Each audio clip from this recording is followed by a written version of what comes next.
Buenas tardes a todos. Espero que este mensaje sea especial para todos nosotros, porque hoy conoceremos un atributo más de nuestro Señor Jesús, el de sumo sacerdote y sus oficios en la maravillosa obra que Jesucristo hizo por la humanidad.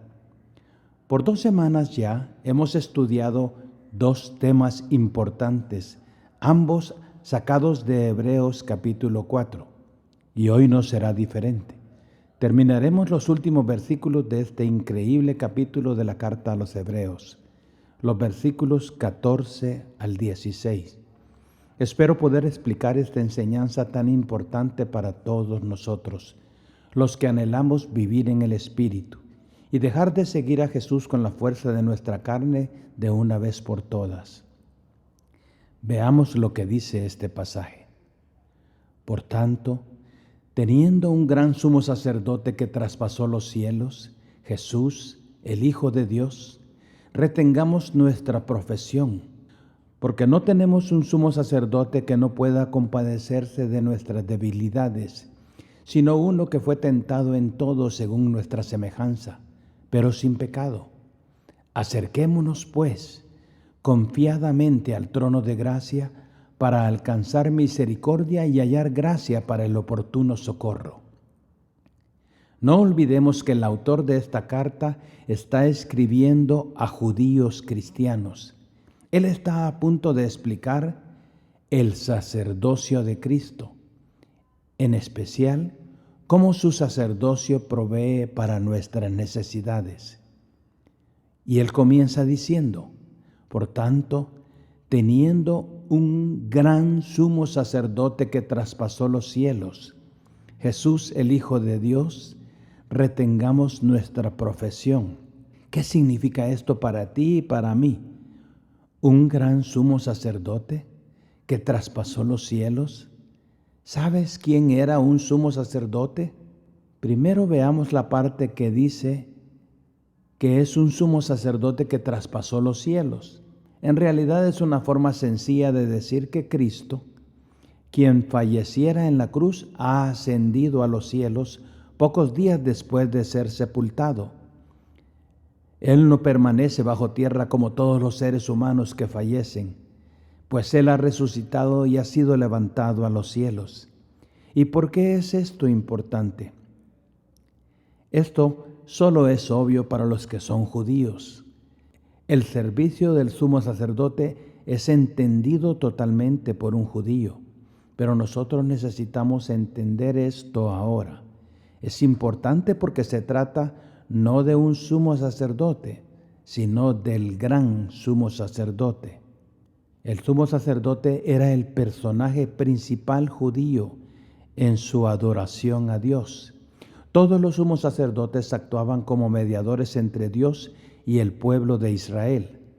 Solamente él, el sumo sacerdote, podía entrar al lugar santísimo, y esto solamente por 2 ocasiones cada año.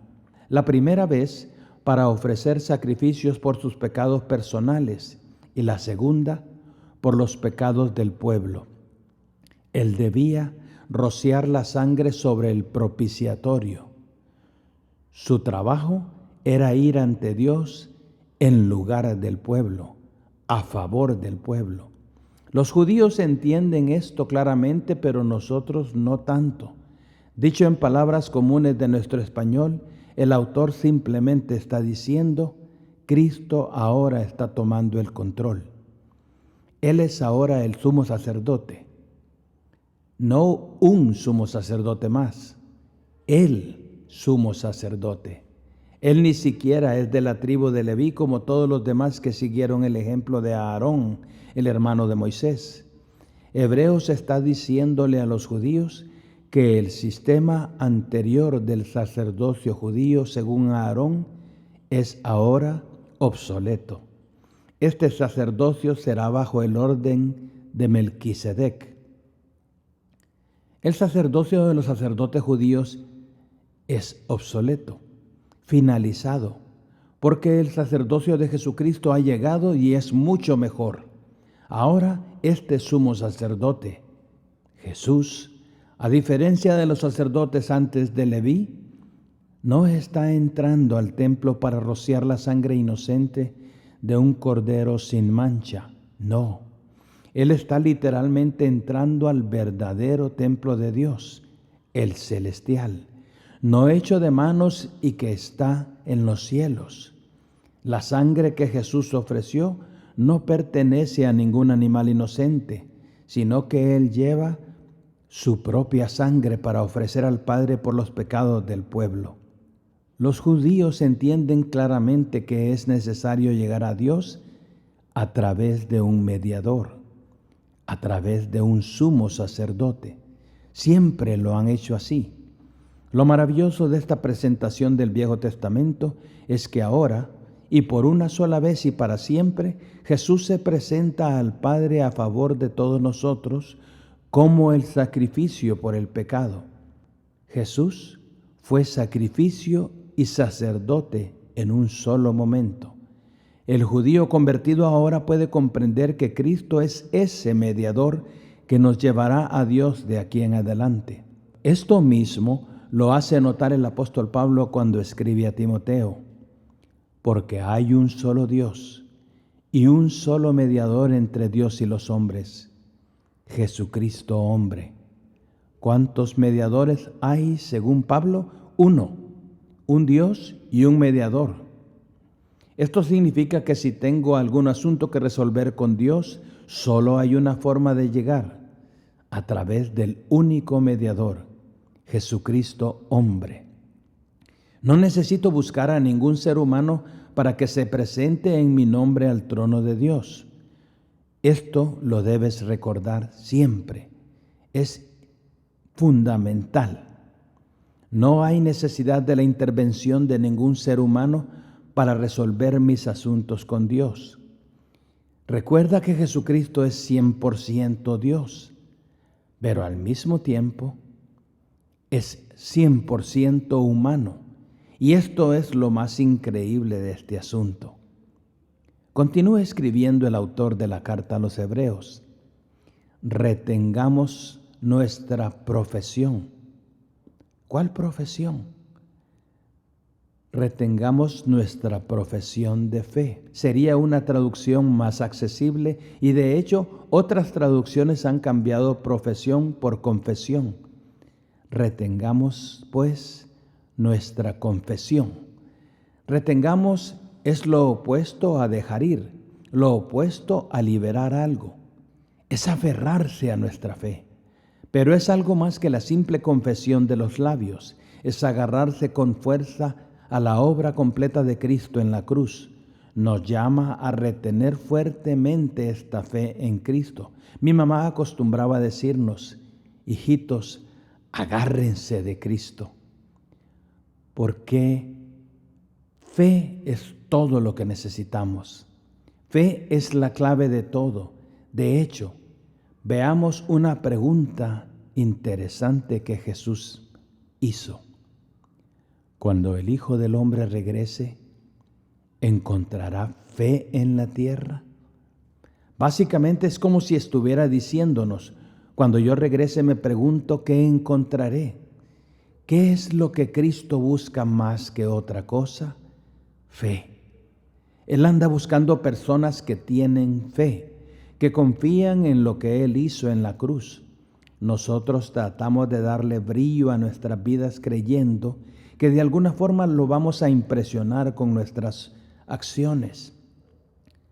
Y todo lo que Él buscará es nuestra fe. ¿No le parece interesante? ¿Por qué Cristo es el sumo sacerdote por excelencia? Bien, esta es la diferencia. Porque no tenemos un sumo sacerdote que no pueda compadecerse de nuestras debilidades, sino uno que fue tentado en todo según nuestra semejanza, pero sin pecado. Jesucristo es de hecho completamente humano y eso le permite entender y compadecerse de nosotros. Él sabe sobre nuestras debilidades y tentaciones. Él nos entiende.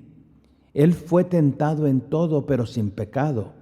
Pero aún así sabe lo que significa ser tentado. Cristo puede ver la relación directa entre lo que significa ser tentado y sentirse arrastrado hacia el pecado que nos asedia. Sin embargo, Él no cayó presa del pecado nunca, pero sí sabe muy bien de qué se trata todo lo que vivimos nosotros en nuestro mundo. Esto es maravilloso. Su capacidad de compadecerse de nosotros le hace hacer su oficio sacerdotal continuamente, llevando nuestros pecados delante del Padre e intercediendo a nuestro favor. Cuánto anhelo que podamos ver este cuadro maravilloso de su intercesión por nosotros continuamente. Cuando Cristo está presente delante del Padre, lo cual es siempre, Él nos representa de una forma especial, poniendo el corazón en ello. ¿Cómo lo explico? El Antiguo Testamento explica el oficio sacerdotal de Aarón cuando dice: y llevará Aarón los nombres de los hijos de Israel en el pectoral del juicio sobre su corazón, cuando entre al santuario por memorial delante de Jehová continuamente. O sea, que todas las tribus estarán siempre en la mente y corazón del sumo sacerdote, mientras éste esté presente en el propiciatorio. El oficio sacerdotal también es una imagen de lo que sería el sacerdocio final de Jesucristo. Cristo siempre nos lleva en su corazón delante del Padre, continuamente. ¿No es maravilloso?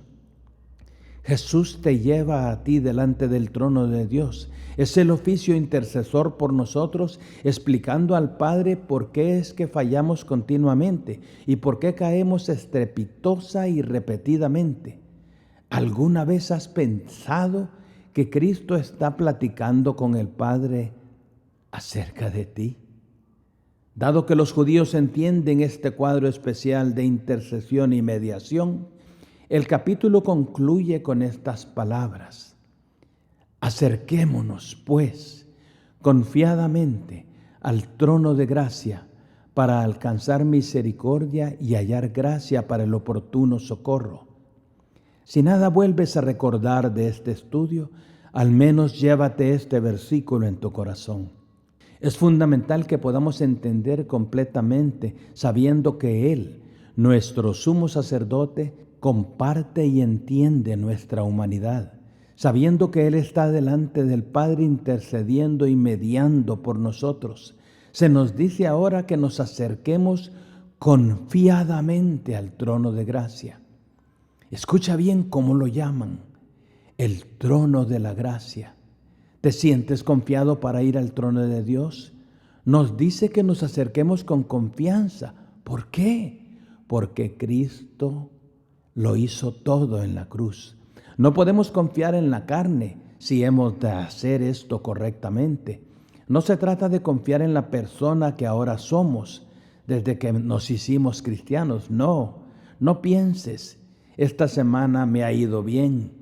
Creo que puedo ir a su presencia confiado porque me he portado mejor que otras semanas anteriores. Esta semana no he pensado en cosas malas, no le grité a nadie, ni abusé de ninguna persona. No se trata de eso. El autor nos dice que nuestra confianza reside en el hecho de que Cristo cargó con el juicio de Dios sobre nosotros, con nuestro castigo. Este trono al que nos acercamos es llamado hermosamente el trono de la gracia. El autor pudo haberle llamado el trono del juicio o de la ira o del castigo, pero no fue así. Su trono para nosotros los que creemos es el trono de la gracia. No es el trono del castigo, porque Jesús fue castigado por nosotros. Tampoco es el trono de la ira, porque la ira de Dios ya no se nos impugna gracias al sacrificio de la cruz. Para nosotros, pues, es el trono de la gracia, el trono del favor inmerecido. En este lugar celestial, interesantemente, no solo encontramos su gracia. En este lugar celestial, interesantemente, no solo encontramos su gracia. Nuestra llegada al trono también sirve para alcanzar misericordia y hallar gracia para el oportuno socorro. Vamos al trono de la gracia para recibir misericordia. Pero gracia y misericordia no son lo mismo. Gracia es recibir el favor que no nos merecemos y misericordia es no recibir el castigo que sí merecemos. Cuando nos acercamos al trono de Dios podemos pedir y rogar por su misericordia, que es lo mismo que afirmar que estamos claros de que merecemos lo peor, que merecemos ser castigados. Clamamos en ese lugar espiritual: por favor, no lo hagas, Señor. ¿Tienes una idea en tu mente y corazón del alcance de su misericordia? Su misericordia es grande, ¿no creen? ¿Recuerdan el versículo central de la semana pasada? Porque la palabra de Dios es viva y eficaz y más cortante que toda espada de dos filos, separando el alma y el espíritu hasta los tuétanos y las coyunturas, discerniendo los pensamientos y las intenciones del corazón. Nadie se esconderá de su presencia, sino que todo está desnudo a su vista. Esto fue escrito justo antes de entrar al trono de gracia. Nuestras intenciones y pensamientos fueron desnudados justo antes de encontrar su gracia y su misericordia. La palabra de Dios expone lo que pasa dentro de nosotros al extremo de que ninguno puede esconderse de Dios o de su palabra. No puedes esconder lo que está en lo profundo de tu corazón, y tampoco yo. Por la palabra de Dios, el pecado queda expuesto cuando permitimos que corte dentro de nuestra alma. ¿Estás dispuesto aún a vivir en el Espíritu? Típicamente, cuando la palabra expone nuestro pecado y las intenciones de nuestro corazón son desnudadas, todos tenemos la tendencia de responder a Dios de esta manera singular. Entonces fueron abiertos los ojos de ambos y conocieron que estaban desnudos. Entonces cosieron hojas de higuera y se hicieron delantales, y oyeron la voz de Jehová Dios que se paseaba en el huerto al aire del día. Y el hombre y su mujer se escondieron de la presencia de Jehová Dios entre los árboles del huerto. Cuando su palabra expone nuestras intenciones y pensamientos claramente y estamos desnudos ante Dios, es cuando nos damos cuenta que somos los mismos pecadores de antes y sentimos vergüenza. ¿Qué hacemos? ¿Ir a su trono, el trono de la gracia? No. Tratamos de cubrir nuestro pecado, tratamos de hacerlo menos notable al resto de las personas y creemos que Dios no lo sabe. No queremos que otros lo sepan. Nos decimos a nosotros mismos: no quiero que nadie sepa la clase de persona que realmente soy. No hablemos de eso. Lo que pasa aquí, dentro de nuestra casa, se queda dentro de la casa. Y finalmente nos escondemos de Dios. Hoy no quiero asistir a la reunión de Zoom. Solo tengo un día de descanso y definitivamente estoy cansado. Quizá me conecte la próxima semana. Ya veremos. Pero hoy no estoy interesado. ¿Sabes por qué? Porque nos avergüenza. Tratamos de cubrirlo y escondernos de Dios. Afortunadamente, si vivimos en el Espíritu, no podremos escondernos más. Encubrir el pecado ya no es posible. Fue su Espíritu quien nos mostró el pecado en nuestro corazón. Él lo conoce todo. Solo nos queda una cosa por hacer. ¿Qué? Acerquémonos, pues, confiadamente al trono de gracia, para alcanzar misericordia y hallar gracia para el oportuno socorro. Recuerde, cero confianza en nosotros. Nuestra confianza solo debe estar en Él, Olvídese de esas ideas de que somos mejores cristianos hoy que ayer. Eso es de la carne. Acérquese a su trono confiando en la obra de Cristo y nada más. Puedes hacer una oración como: Jesús, tú moriste por mí, limpiaste mi pecado y me diste la oportunidad de tener una nueva vida en ti. De todo esto estoy seguro. Por ello, con confianza me acerco a tu trono. Yo vengo para aceptar todas y cada una de las cosas que me has revelado en tu palabra. Cada una de ellas es verdad y he tratado de esconderlas por mucho tiempo, pero no más. Por eso confieso mi pecado delante de tu trono y espero ser limpiado de mi maldad interior. ¿Qué sucede entonces? Somos perdonados, ¿verdad? ¿Qué nos pasó? Que hemos encontrado su misericordia y su gracia nos ha favorecido. Deja de huir de Dios y acércate a su trono ahora mismo. Cristo ya hizo por nosotros lo más difícil, llevando nuestros pecados hasta la cruz. Deja que la gracia te ayude en tiempo de necesidad, el cual es todo el tiempo. No tengo un momento en mi vida donde no necesite su gracia y su misericordia en mi vida. Él es mi ayuda en tiempos de necesidad. Gloria a Dios.